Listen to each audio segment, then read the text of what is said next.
She called those who commit suicide cowardly, and I couldn't breathe for a second. Because in the bathtub of a hotel room, a 4.0 student broke open her veins and planted death with the skin split and lay with her head as far under the water as it could get. But the fear of the end got so strong, and she called for help. And it was cowardice that saved her, wasn't it? And in the living room of his rich parents, the football star sits and stares at the gun in his hands and thinks about just clicking the bullet into place and finally getting this all over with. But he can't stop wondering if this is really for the best.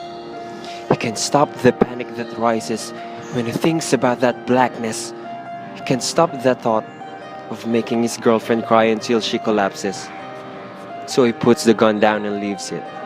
Carries the idea of how incredibly soft he must be if he couldn't just do that. One last thing. I am more grateful to fear than I am to any other emotion. It has stopped the untimely end of so many of my loved ones.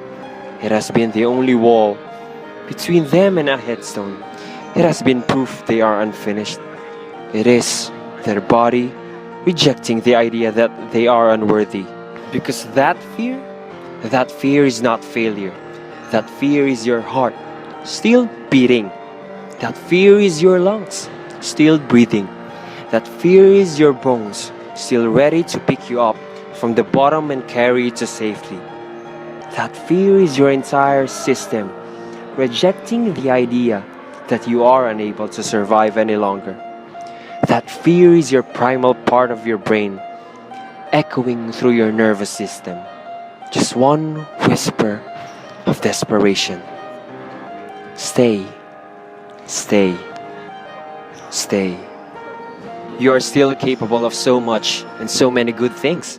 That fear is your heart, and she is waiting for you to remember. Love, heaven. You are human, and some part of you wants to stay here on this good earth, where grass is still green, and the sun still makes freckles on the faces of the people who turn to her, and the moon still makes sure you're tucked in sleeping, and cities are still full of people kissing, and you are still capable of dreaming. So, take the biggest risk there is. Put down the blade, my love. Go out and live.